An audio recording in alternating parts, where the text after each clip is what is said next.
Saludo entonces al doctor Pedro Can, insisto, uno de los mayores expertos que tenemos en el país sobre el virus, sobre el coronavirus. Pedro, querido, ¿cómo vamos?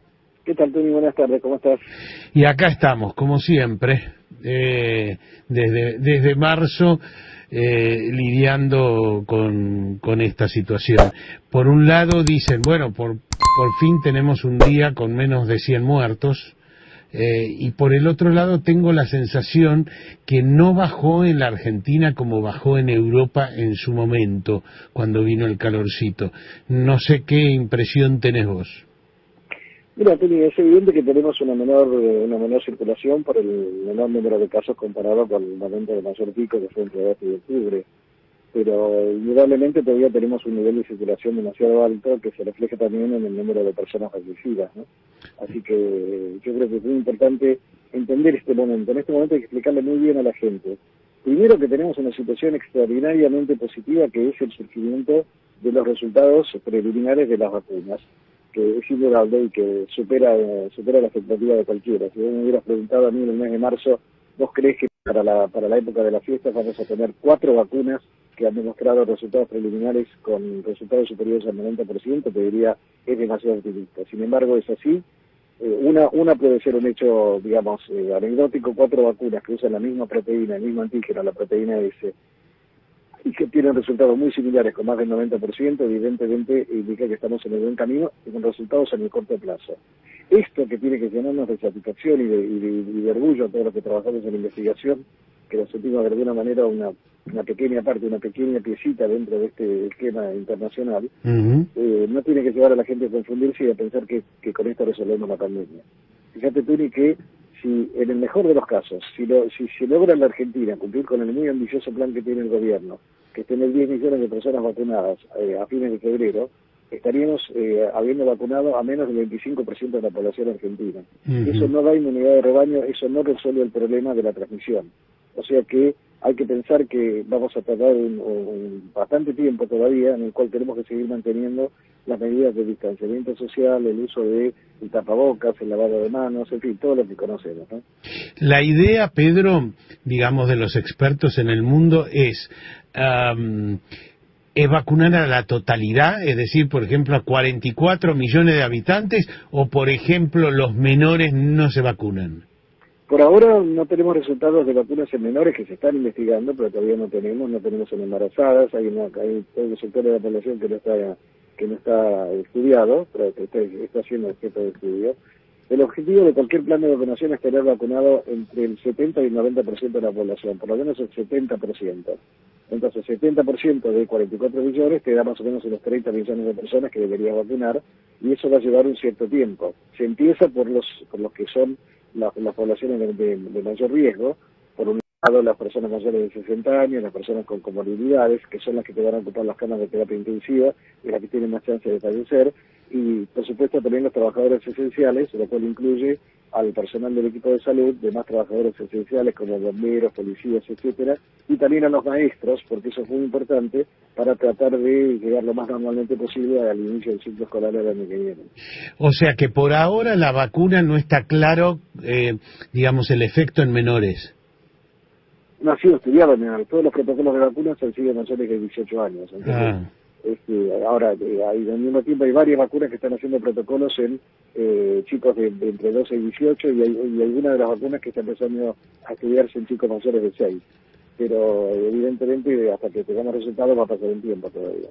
De todas maneras, en cierta forma, ¿es secundario o no? Por el tema de que casi no se mueren menores. Bueno, por supuesto que por un lado es una necesidad de no aplicar una vacuna que yo no tengo dudas que va a producir una buena respuesta inmune en los chicos, porque si la produce en los adultos, ¿por qué no la va a producir en los chicos?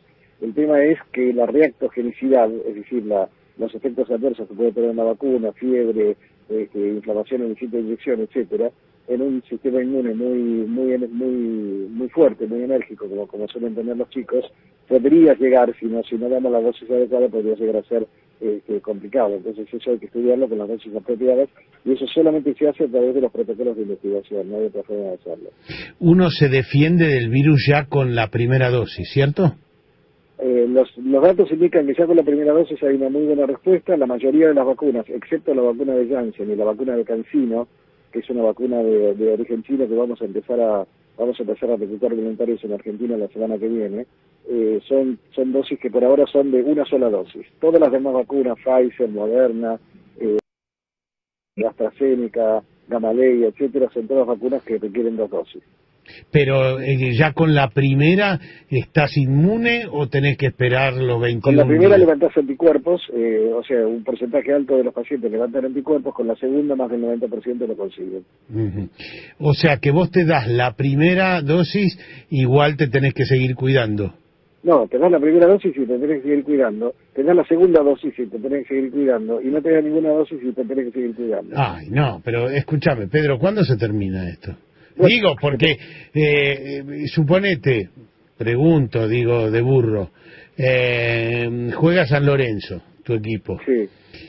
Y todo el mundo a la entrada presenta un PCR, eso no, digamos, no, y un certificado de vacunación, quiero decir. ¿Eso no garantiza que no se contagie nadie?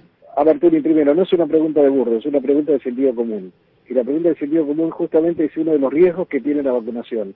Que alguien diga, estoy vacunado, por lo tanto, viva la pepa, ya puedo hacer una reunión con 100 personas en mi casa, estamos todos vacunados y listo, en un lugar cerrado, no hace falta ventilar porque total estamos todos vacunados. No hay ninguna vacuna en el mundo que tenga un 100% de eficacia porque no todos los sistemas inmunológicos responden igual, en primer lugar. En segundo lugar, hay que ver si todo el mundo va a estar vacunado, porque, digamos, sabemos que hay gente que tiene cierta aprensión con respecto a las vacunas, y uno de los objetivos que tenemos con estas comunicaciones es decirle a la gente que se quede tranquila, que ninguna vacuna se va a aplicar en la Argentina que no tenga el visto bueno de la CONAIM, la Comisión Nacional de Inmunizaciones, y que no haya sido aprobado por la autoridad regulatoria, que es ANMAT, que es una institución de mucho prestigio, no solo en el país, sino a nivel internacional, por la seriedad de sus intervenciones. O sea, que igual va a haber... Qué interminable esto, o sea, igual va a haber que cuidarse aún después de estar vacunado. Eso es fuerte, Pedro, porque uno piensa que esto tiende a, bueno, que como en el polio, que tiende a terminarse la enfermedad. Pero... Sí, en algún momento se va a terminar la enfermedad, no tengo dudas, pero yo ayer estaba escuchando en la tele a un sacerdote argentino que trabaja en Mozambique, y ellos decían que ellos esperaban la vacuna en Mozambique para el año 2023. Claro. Entonces, evidentemente, mientras haya circulación del virus, y en un mundo globalizado, con los vuelos restaurados, con la gente que va de un lado para otro, va a seguir circulando el virus, salvo que los países ricos se decidan hacer un poco lo que se hizo, no con la energía suficiente, con HIV, con tuberculosis, con malaria, que es generar un fondo que permita que los países pobres que no pueden comprar las vacunas puedan acceder a las mismas. Porque acá este es un típico ejemplo donde el egoísmo no resuelve y la solidaridad sí resuelve. Si África tiene coronavirus, el mundo tiene coronavirus, porque digamos no es la época de la conquista británica, española, portuguesa, etcétera, donde alguien podía estar en África y morirse de algo que eso a Europa no iba a llegar. Hoy te tomas un avión y estás en Mozambique en 14 horas. Entonces, evidentemente, hay que tener en cuenta esa situación. El mundo va más allá de lo que es el mundo occidental y de los países de ingresos medios, como calificaría Argentina, Brasil, México, etcétera. Pedro, los medios han publicado que en Rusia se vacuna poca gente. No lo sé, la verdad que no tengo forma de verificar. No tengo forma de verificar eso, ni forma de verificar lo contrario, porque no tengo conocimiento. Vamos a esperar que vuelva la delegación, a donde viajó Carla Bisotti, con la doctora Nicolini y la gente de ANMAT, y nos van a contar qué es lo que vieron allá. Pero, digamos, es posible. Ahí, con el tema de la gente que no quiere vacunarse, hay que distinguir dos situaciones muy claras. A ver. Uno son los grupos de antivacunas fanáticos que descreen de las vacunas, que ignoran que las dos medidas que más vidas han salvado en la humanidad son la provisión de agua potable y las vacunas, y con los cuales es muy difícil discutir. Y después está la gente que tiene sus lógicas prevenciones, que hace preguntas y tiene derecho, con los cuales hay que ser empático, tener paciencia, explicarles tranquilamente que no se ha salteado ningún paso en el desarrollo de esta vacuna. La diferencia es que se han dado varios pasos simultáneamente.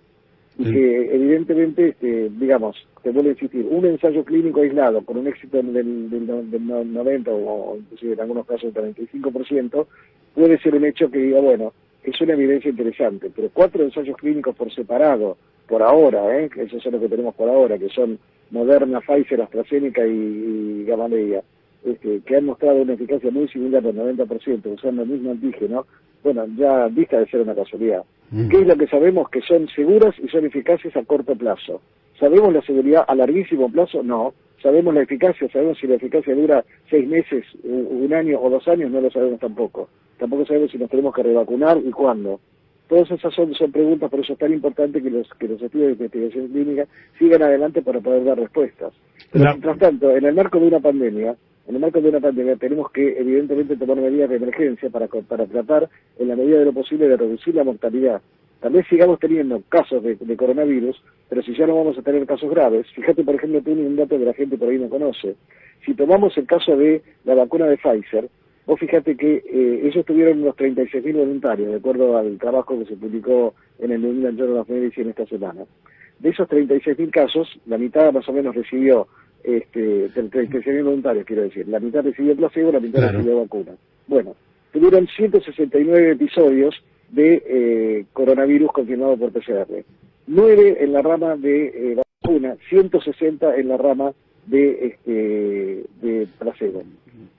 O sea que hay una diferencia que es absolutamente... Es decir, se contagiaron 160 de los que no recibieron la vacuna, digamos, y solo 9 de los que recibieron la vacuna. De 36.000, es decir, de 18.000, 9 se contagiaron que recibieron la vacuna.